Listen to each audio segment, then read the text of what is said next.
Cousine du roi Soleil, elle était la princesse la plus riche et la plus convoitée d'Europe. Née en 1627 au Louvre, Anne-Marie-Louise est la fille de Gaston d'Orléans, lui-même frère du roi Louis XIII. Par sa mère, la princesse de Montpensier, elle est l'héritière la plus riche d'Europe, possédant des terres immenses, des titres prestigieux et une immense fortune.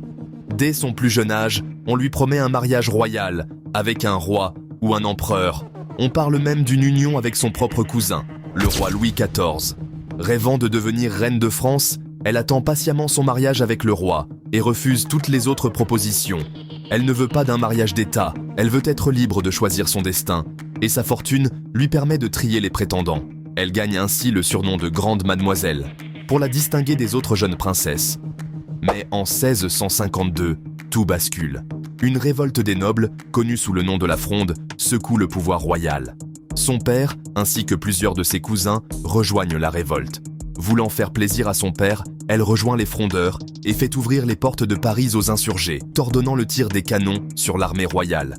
Mais après la fin de la Fronde, la grande mademoiselle, qui espérait toujours un mariage avec le roi, est condamnée à un exil de 5 ans. Quand elle revient à la cour, elle n'est plus une jeune princesse, mais une femme mûre. Mais malgré son âge, elle reçoit toujours de nombreuses demandes en mariage, qu'elle refuse les unes après les autres. Elle finit par tomber éperdument amoureuse d'un simple noble sans grande fortune, Antoine de Lauzun. Ce dernier, qui ne pense qu'à s'enrichir, accepte les avances de la princesse par pur intérêt. Manipulée par son amant, elle demande le mariage, mais Louis XIV refuse, étant donné que Lauzun n'est pas de rang royal. Elle est prête à renoncer à tout pour l'épouser. Après des années de pression, Louis XIV finit par céder et autorise enfin l'union.